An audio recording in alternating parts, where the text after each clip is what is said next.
Welcome, brave souls. Tonight we journey into the eerie abyss where reality and the supernatural blur. Our tales, filled with chilling encounters and unspeakable horrors, will test your courage. Starting with Jake's terrifying experience, we'll plunge into stories that will leave you questioning your grip on reality. Be warned, these are not your typical bedtime tales, but spine-chilling narratives from the darkest corners of imagination. Prepare yourselves. There's no turning back now. Story 1. Terror at 30,000 feet. Jake, a man who had always been held captive by his fear of flying, finally mustered up the courage to embark on an airborne journey. His best friend lived on the other side of the country, and the promise of their reunion was a beacon that encouraged him to face his fears. The day of his flight was marked by a steady downpour, a detail that did little to calm his nerves. Despite his trepidation, he reminded himself of the safety statistics that favored air travel. As he settled into his seat on the plane, Jake noticed the subtle tension etched on the faces of the stewardesses, a disconcerting sight that made his heart flutter with unease. Outside, lightning danced across the sky, its threatening display mirrored in the nervous glances exchanged among the cabin crew. The pilot's voice crackled over the intercom, announcing the imminent turbulence due to the storm. As if on cue, the plane seemed to plummet, dropping what felt like 1,000 feet. The sudden descent pulled Jake's stomach into a nauseating free fall. Panic surged through the cabin as oxygen masks dropped from above, their appearance triggering a cacophony of terrified screams. Peering out the window, Jake was met with an even more horrifying sight. Black condors, monstrous in size, were attacking the plane's engine with their sharp beaks and claws. Their eyes glowed with an otherworldly malice, revealing them as demonic entities rather than mere birds. Ghostly apparitions materialized around the plane, engaging the birds in a spectral battle that sent shivers down Jake's spine. The plane shook violently under the onslaught, each tremor a terrifying testament to the conflict raging outside. Jake screamed, urging his fellow passengers to witness the supernatural spectacle, but his words were met with confused stares. To them, the sky was empty. As the birds seemed to gain the upper hand, the plane began a terrifying nosedive. The pilot's voice, filled with regret and terror, echoed through the cabin. "I'm sorry, I'm sorry." As the ground rushed up to meet them, Jake braced for the end. But instead of the violent crash he anticipated, Jake was jolted awake, his body covered in a cold sweat. His heart pounded wildly in his chest, as if trying to break free from its confines. The remnants of the nightmare still clung to his mind, haunting him with vivid images and a lingering sense of dread. As he struggled to catch his breath, he slowly turned his gaze towards the window. The room was bathed in the soft light of day, a stark contrast to the darkness that had consumed his dreams.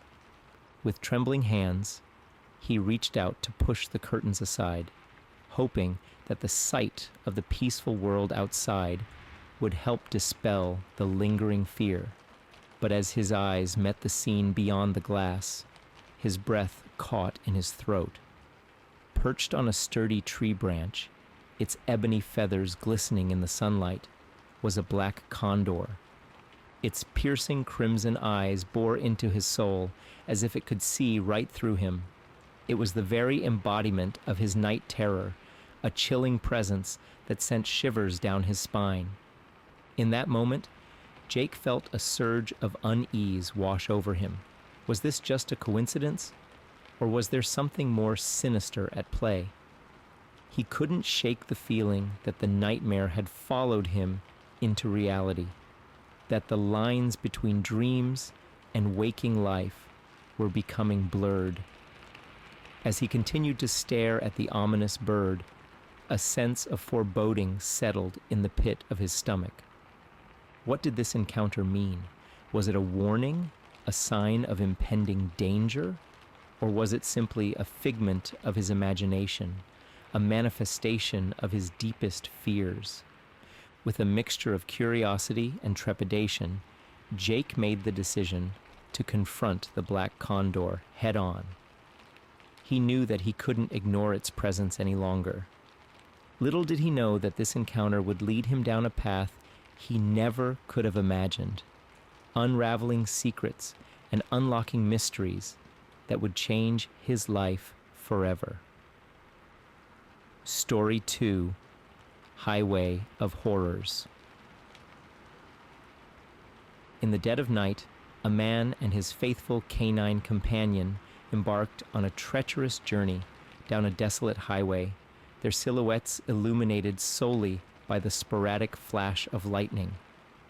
The howling wind whispered secrets of the night, while the relentless downpour created a symphony of raindrops against the windshield, lulling the man into a sense of serene solitude amidst the chaos brewing outside.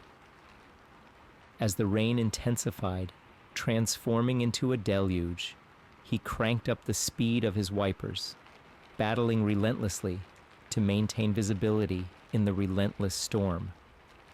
The deafening roar of thunder echoed through the night, punctuating the darkness with emphatic booms.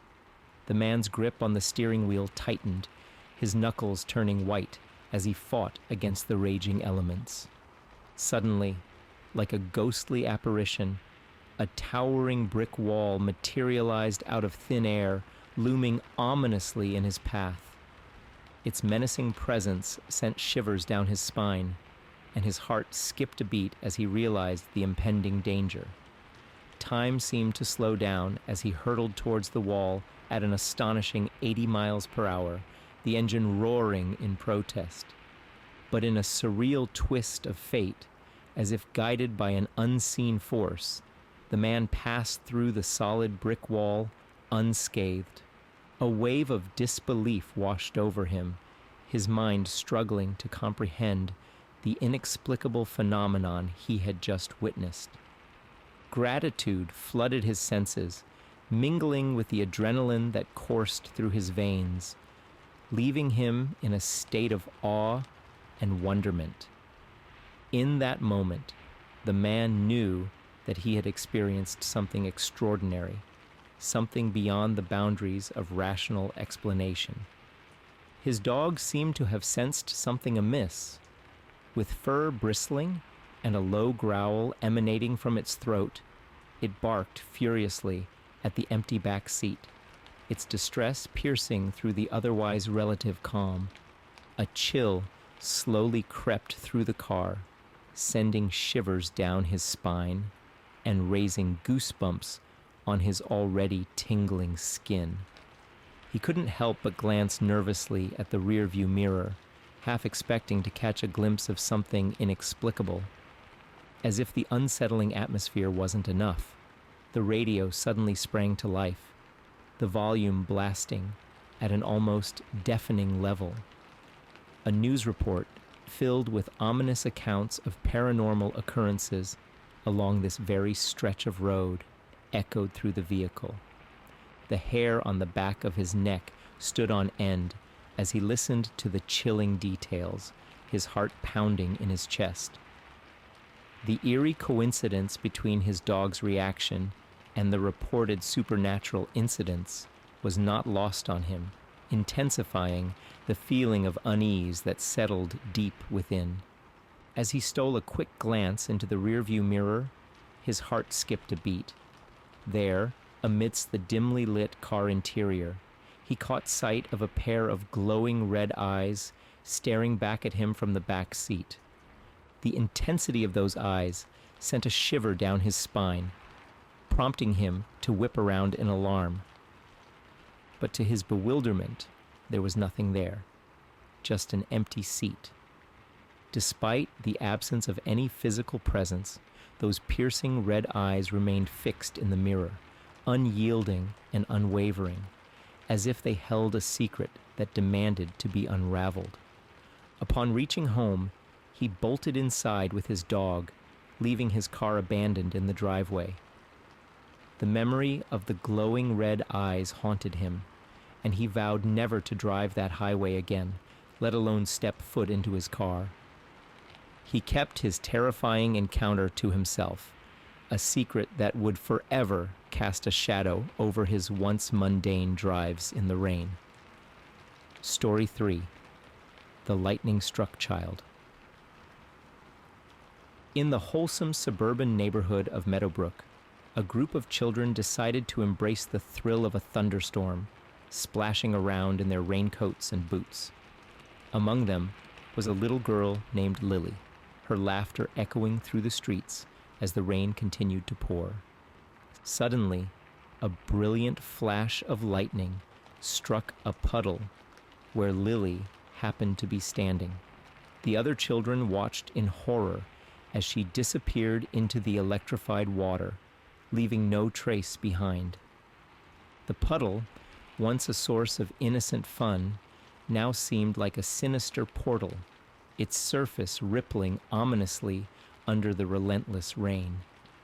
In the deafening silence that followed the thunderclap, they stared at the spot where Lily had stood, their hearts pounding in unison with the residual echoes of the lightning strike. The playful laughter and joy of mere moments ago were replaced by a chilling dread. Their friend, their companion, was gone, claimed by the storm in a terrifying display of nature's raw power, and all that remained was an innocuous puddle, its surface once again calm and undisturbed, belying the horrifying event that had just unfolded. Lily found herself unexpectedly transported to a chilling dimension, a sinister realm filled with ethereal phantoms and restless spirits. The place, shrouded in an eerie atmosphere, resembled an intricate labyrinth of long, winding hallways that seemed to stretch endlessly, like a maze straight out of a macabre Gothic fairy tale. The walls, adorned with faded portraits and cobweb-covered chandeliers, exuded an unsettling aura, as if frozen in time. The air itself felt heavy with an otherworldly chill, sending shivers down Lily's spine with each breath she took. Every corner she turned seemed to whisper her name, as if the spirits were beckoning her deeper into their ghostly domain. Lost and disoriented, Lily wandered aimlessly through the haunting corridors, her heart pounding with a mix of fear and curiosity, desperately yearning for a glimmer of hope that would guide her back to the safety of her friends. Meanwhile, back in Meadowbrook, the children were frantic.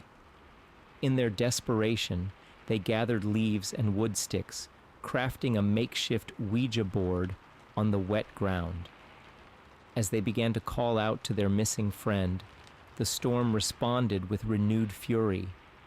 Thunder roared overhead, and lightning illuminated the faces of the terrified children. The sky started to ripple, almost like water disturbed by a falling stone. Spirits began to materialize, phasing in and out of their reality. The children watched in awe and terror as spectral figures floated in the storm-filled air.